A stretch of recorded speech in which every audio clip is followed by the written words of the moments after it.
Tara samahan niyo ako guys, magluluto tayo ng chicken garlic pepper steak.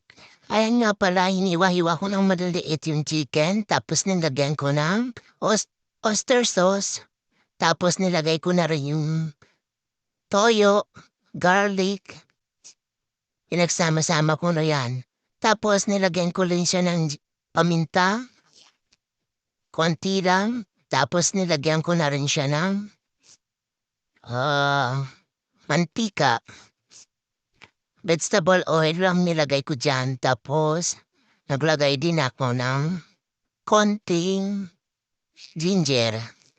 Yan. Tapos, nilagyan ko rin siya ng konting paminta. Tapos, pagkatapos niyan, inalo-halo ko na.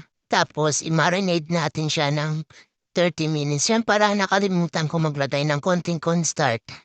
Tapos, hinalo-halo ko na siya.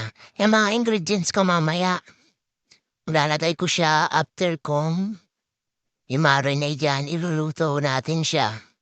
Tapos, yan, nagpainit na ako ng pan. Tapos, lalagay na natin yung ating minarinate. Lulutuin lang natin siya ng 1 to 2 minutes. And guys, halo-haloin lang natin hanggang sa maluto siya.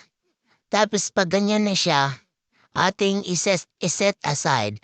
Tapos, yung maglalagay tayo ulit ng mantika, tapos lalagay natin yung bawang. Tapos lulutuin lang natin yung bawang hanggang sa maluto siya. Halo-haloin lang natin. Yan. Tapos pag naluto na siya, ating ilalagay ang ating konting ginger na natira yan. Tapos halo-haloin ulit hanggang sa maluto siya. Habang hinihintay natin maluto ang bawang at garlic, inihanda ko na rin yung ating ilalagay na soya. Soya na ang kasunod niyan guys. Yan. Gusto ko kasi maluto ng maigi yung garlic tsaka ginger, kaya inagala natin ng kaunti. Ayan. Tapos nilagyan ko na ng konting soya. Toyo po, toyo. Konting toyo, tapos ihalo-halo natin. Yan. Hanggang sa maluto.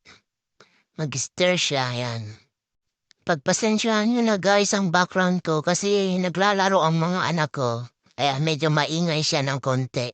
Tapos ating ilalagay na ang ating onion. White onion po ang ginamit ko dyan kasi mas masarap siya sa steak. Yung white onion. Tapos ating halo-haluin hanggang sa maluto ng konti. Tapos ating ilalagay ang green pepper. Tapos ating hahaluin ulit. Yan, hanggang sa maluto siya ng konti. Tapos ilalagay na natin ang red pepper. Tapos halo ulit.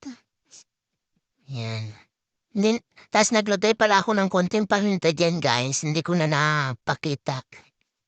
Tapos pagkatapos niyan ating nilalagay na ang ating cornstarch. Naglagay ko ng cornstarch tapos ayan na yung manok, nilagay ko na. Pagkatapos niyan guys, halo-haloin natin, lutuin natin siya ng 1 to 3 minutes. Tapos pagka ganyan na, kasi gusto ko kasi luto siya. O, kami lang ni Apa mang kakain yan kasi yung mga bata iniluto ko ng fried chicken. Tapos ayun na guys, tapos na siya. Nilagyan ko na siya ng toasted garlic sa ibabaw para masarap. It.